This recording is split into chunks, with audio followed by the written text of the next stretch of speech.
আজ থেকে প্রায় ২০০ বছর আগে টারগেরিয়ান সাম্রাজ্যের শক্তি ছিল তার শিখরে, কিন্তু প্রতিটি সাম্রাজ্যের পতনের শুরু হয় তার নিচের ঘর থেকেই। বিশ্বাসঘাতকতা, রক্ত আর ক্ষমতার লোভে জ্বলে ওঠে টারগেরিয়ানদের আগুন। আজকের ভিডিওতে আমি এক্সপ্লেন করব house of the dragon season 1 এর এপিসোড 1 এর কাহিনী। তাহলে চলুন শুরু করা যাক। সময়টা ১০১ বিসি। কাহিনীটি শুরু হয় এক বৃদ্ধ রাজাকে দেখিয়ে, যার নাম কিং জেহেরিস টারগেরিয়ান। তিনি প্রায় ৬০ বছর ধরে শান্তিতে ওয়েস্টেরস শাসন করছেন, কিন্তু দুর্ভাগ্যবশত রাজার কোনো ছেলেই বেঁচে নেই। তাই সাধারণভাবেই প্রশ্ন উঠেছে, এত বড় রাজ্যের উত্তরাধিকারী কে হবে? নিজের পরিবারের একে অন্যের মধ্যে যুদ্ধ এড়ানোর জন্য রাজা রাজ্যের সব লর্ডদের এক সভায় ডেকে আনলেন। সেই সভার নাম দ্য গ্রেট কাউন্সিল অফ হ্যারেনহল। সেখানেই ঠিক করা হবে কে পরবর্তীতে বসবে আয়রন থ্রোনে। দুজন প্রার্থীর নাম সবার সামনে ছিল, একজন প্রিন্সেস রেনিস টারগেরিয়ান এবং আরেকজন তারই কাজিন প্রিন্স ভিসেরিস টারগেরিয়ান। রেনিস বয়সে বড় হওয়ার সত্ত্বেও তাকে রাজা করা হয় না, কারণ একজন নারী তখনকার দিনে কোনোভাবেই সিংহাসনে বসতে পারে না। তাই প্রিন্স ভিসেরিসকে আয়রন থ্রোনের উত্তরাধিকারী ঘোষণা করা হয়। এরপর প্রায় ১২টা বছর কেটে গেছে। এখন ওয়েস্টেরসে রাজত্ব করছেন ভিসেরিস টারগেরিয়ান। এরপর আমরা তার মেয়ে অর্থাৎ প্রিন্সেস রেনাইরাকে দেখতে পাই, যে তার ড্রাগন সাইরেক্সের পিঠে চড়ে ওয়েস্টেরসের চক্কর দিচ্ছে। সে সাইরেক্সকে নিয়ে ড্রাগন পিটে ল্যান্ড করে। ড্রাগন পিট হলো সেই জায়গা যেখানে ড্রাগনদের রাখা হয়। প্রিন্সেসকে স্বাগত জানায় স্যার হারল্ড ওয়েস্টারলিং। সে হলো রাজার কিংসগার্ডের একজন সদস্য। কিংসগার্ড তাদেরই বলা হয় যারা প্রতিজ্ঞা করেছে যেভাবেই হোক তাদের রাজাকে রক্ষা করবে।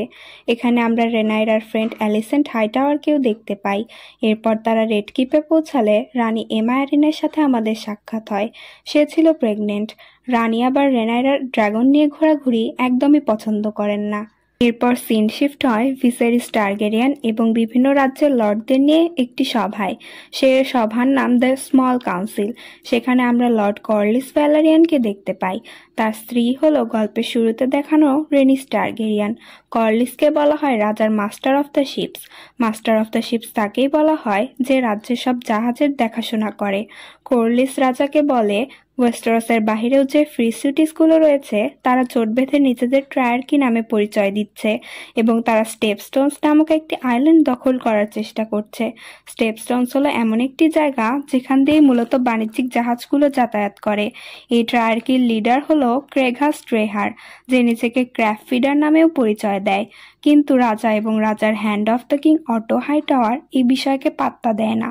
হ্যান্ড অফ দ্য কিং হলো রাজার প্রধান উপদেষ্টা। এরপর আমরা লর্ড বিসবেরিকে দেখতে পাই। লর্ড বিসবেরি হলো রাজার মাস্টার অফ দ্য কয়েন্স, অর্থাৎ সে রাজ্যের সব অর্থনৈতিক বিষয়গুলোর দেখাশোনা করে। রাজাকে তার ভাই ডেইমন টারগেরিয়ানের নামে কিছু নালিশ জানায়। ডেইমন হলো এই সভারই একজন সদস্য, কিন্তু অধিকাংশ সময়ে সে অ্যাবসেন্ট থাকে। সে বর্তমানে commander of the city watch হিসেবে কাজ করছে, যাদের কাজ হলো শহরের ওপর নজরদারি রাখা। কিন্তু রাজা তার ভাইয়ের নামে কোনো কমপ্লেনই শুনতে রাজি নন।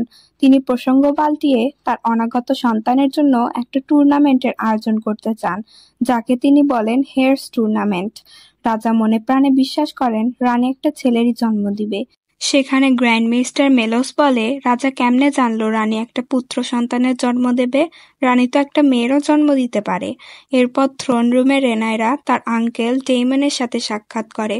সেখানে ডেইমন তাকে ভ্যালারিয়ান স্টিল দিয়ে তৈরি একটা নেকলেস উপহার দেয়।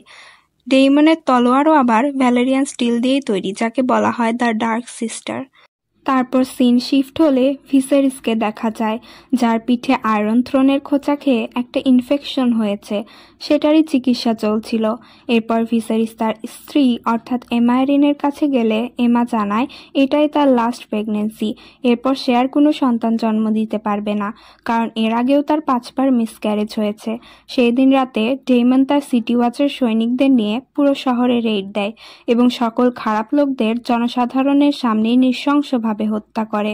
পরের দিন সবাই রাজার হ্যান্ড অটো হাইটাওয়ার রাজাকে ডেইমনের নামে অনেক নালিশ জানায়। বলে সে ওপেনলি মানুষদের হত্যা করে চলেছে এবং শহরের মধ্যে একটা ভয়ের সৃষ্টি করেছে। প্রিন্স ডেইমনও পাল্টা জবাব দেয়। সে বলে মানুষের মধ্যে ভয় সৃষ্টি করছে বলেই মানুষ আইন মেনে চলছে। এরপর অটো হাইটাওয়ার এবং ডেইমনের কনভারসেশনে আমরা বুঝতে পারি তারা দুজন দুজনকে একদমই পছন্দ করে না। আমরা আরও জানতে পারি ডেইমনেরও স্ত্রী রয়েছে, অর্থাৎ সে ম্যারিড। তার স্ত্রীর নাম রেয়া রয়েস, যে রুইনস্টোনে রাজত্ব করে, কিন্তু ডেইমন রেয়াকে একদমই পছন্দ করে না। রাত্রিবেলা আমরা ডেইমন এবং মাইসেরিয়াকে দেখতে পাই। মাইসেরিয়া হলো একটা প্রস্টিটিউট, যার কাছে ডেইমন তার সুখ দুঃখের কথাগুলো শেয়ার করে।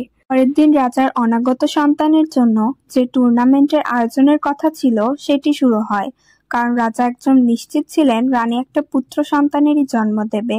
টুর্নামেন্টে অংশ নেয় বিভিন্ন রাজ্য থেকে আগত ফাইটাররা, যাদের মধ্যে প্রিন্স ডেইমনও ছিল। সে তার অপোনেন্ট হিসেবে অটো হাইটাওয়ারের ছেলেকে বেছে নেয় এবং শেষ পর্যন্ত হারিয়েও দেয়। এখানে রেনায়রা এবং অ্যালিসেন্ট ক্রিশ্চিয়ান কোল নামক একজন ডোর্নিশ নাইটকে দেখতে পায় এবং সারপ্রাইজিংলি সে প্রিন্স ডেইমনকে হারিয়ে দেয়, যা দেখে রেনায়রা ক্রিশ্চিয়ান কোলের প্রতি আকর্ষিত হয়। এক পর্যায়ে অটো হাইটাওয়ার এসে রাজাকে ডেকে নিয়ে যায়। রাজা গ্র্যান্ড মিস্টার মেলোসের কাছ থেকে জানতে পারেন রানী যে সন্তানের জন্ম দিচ্ছেন সেটি তার পেটে আটকে রয়েছে এবং কোনোভাবেই বের করা সম্ভব হচ্ছে না। তখন মেলোস রাজাকে বলে একমাত্র রানীর পেট কাটলেই বাচ্চাটি বের করা যাবে, তবে অতিরিক্ত ব্লাড লসের কারণে রানী ওখানেই মারা যাবে। ভিসেরিস শেষ পর্যন্ত তার উত্তরাধিকারী অর্থাৎ বাচ্চাটিকেই বেছে নেয়। রানীর পেট কাটা হয় এবং সে মারা যায়, যা সত্যি খুব ভয়ানক ছিল। সে একটি পুত্র সন্তানেরই জন্ম দেয়, যার নাম রাখা হয় বেইলন, কিন্তু দুর্ভাগ্যবশত জন্মের কয়েক ঘন্টা পরই সেও মারা যায়। এরপর রানী আর তার সন্তানের শেষকৃত্যের সিন দেখানো হয়। সেখানে রেনায়রা তার ড্রাগন সাইরাক্সকে ড্রেকারিস বলে অর্ডার করে বডিতে আগুন দেওয়ার জন্য। এরপর রাত্রিবেলা আবার স্মল কাউন্সিল বসেছে, যেখানে আলোচনা করা হচ্ছে রাজার পরে সিংহাসনে কে বসবে, কারণ তার উত্তরাধিকারী তো জন্মের পরেই মারা গেল। তখন লর্ড কর্লিস বলে প্রিন্স ডেইমনেরই তো অধিকার রয়েছে সিংহাসনে বসার, কিন্তু সভার সকলে বলে ডেইমন রাজা হলে পুরো সিটিকেই ধ্বংস করে দেবে। এই কথাগুলো আবার ডেইমন লুকিয়ে লুকিয়ে শুনছিল। তখন একজন বলে ডেইমন যদি রাজাকে হত্যা করে আয়রন থ্রোনে বসে তখন কি হবে, কিন্তু রাজা ভিসেরিস তার ভাইকে অনেক বিশ্বাস করেন। তিনি কখনোই ভাবেন না ডেইমন সিংহাসনের জন্য নিজের ভাইকে হত্যা করবে। আরেকজনেরও তো অধিকার রয়েছে সিংহাসনে বসার, সে হলো রাজার নিজেরই মেয়ে প্রিন্সেস রেনায়রা টারগেরিয়ান, কিন্তু সে তো একজন মেয়ে হওয়ার কারণে আয়রন থ্রোনে বসতে পারবে না। অন্যদিকে অ্যালিসেন্ট তার পিতা অটো হাইটাওয়ারের কাছে গেলে অটো তার মেয়েকে বলে রাজার কাছে গিয়ে তাকে সান্ত্বনা দিতে। এখানে অটোর উদ্দেশ্য আমাদের কাছে পরিষ্কার হয়ে যায়। তারপর অ্যালিসেন্ট গিয়ে রাজাকে সান্ত্বনা দেয় এবং বিভিন্ন বিষয় নিয়ে আলোচনা করে। অন্যদিকে প্রিন্স ডেইমন মাইসেরিয়াকে নিয়ে আনন্দ ফুর্তি করে বেড়াচ্ছে। তার মনে যেন কোনো দুঃখই নেই। সে তার ভাগিনার মৃত্যু নিয়ে হাসি ঠাট্টা করে বেড়ায়। সে তাকে একদিনের উত্তরাধিকারী বলে টিটকারি দেয়। এই বিষয়টাই অটো হাইটাওয়ার রাজার কাছে ফাঁস করে দেয়, যা শুনে রাজা খুবই রেগে যান এবং ডেমনকে ডেকে পাঠান। রাজা তার ভাইকে বলে আমার এই দুঃখের সময় কই তুমি আমার কাছে থাকবে, তোমার ভাগ্নি রেনায়রাকে সান্ত্বনা দেবে, তুমি তোমার ভাগনার মৃত্যু নিয়ে হাসি ঠাট্টা করে বেড়াচ্ছ। ডেমনও পাল্টা জবাব দেয়। সে বলে সে কখনোই নিজের ভাইয়ের ক্ষতি চায় না, ক্ষতি তো চায় সে অটো হাইটাওয়ার। কিন্তু রাজা ডেইমনকে বলে সে কখনোই অটো হাইটাওয়ারের মতো হতে পারবে না। এরপর রাজা ডেইমনের সাথে সব সম্পর্ক ছিন্ন করে এবং তাকে তার স্ত্রী রেয়া রয়েসের কাছে চলে যেতে বলে। সেদিন রাজা তার মেয়ে রেনায়রার সাথে সাক্ষাৎ করে, যেখানে আমরা একটা বড় ড্রাগনের স্কাল দেখতে পাই। এই ড্রাগনটি ছিল এগন দ্য কনকোরারের, যে ছিল টারগেরিয়ান বংশের প্রথম রাজা। সেখানে রাজা রেনায়রাকে জিজ্ঞেস করে তুমি ড্রাগনের দিকে তাকালে কি দেখতে পাও? রেনায়রা বলে আমি আমাদের দেখতে পাই। আমরা এই ড্রাগনগুলোকে কন্ট্রোল করতে পারি বলেই সবাই আমাদের এত সম্মান করে। ড্রাগন ছাড়া টারগেরিয়ানরাও সাধারণ মানুষদের মতো। এখানেই রাজা রেনায়রার গুরুত্ব বুঝতে পারেন। তিনি এতদিন একটা পুত্র সন্তানের জন্য অপেক্ষা করেছেন। তার যে একটা মেয়েও রয়েছে, সে যে রাজ্যকে কন্ট্রোল করতে পারে এ কথা সে ভাবেইনি। সেখানে রাজা এগন দ্য কনকোরারের একটা ড্রিম বা ভবিষ্যৎবাণীর কথাও তার মেয়েকে বলে।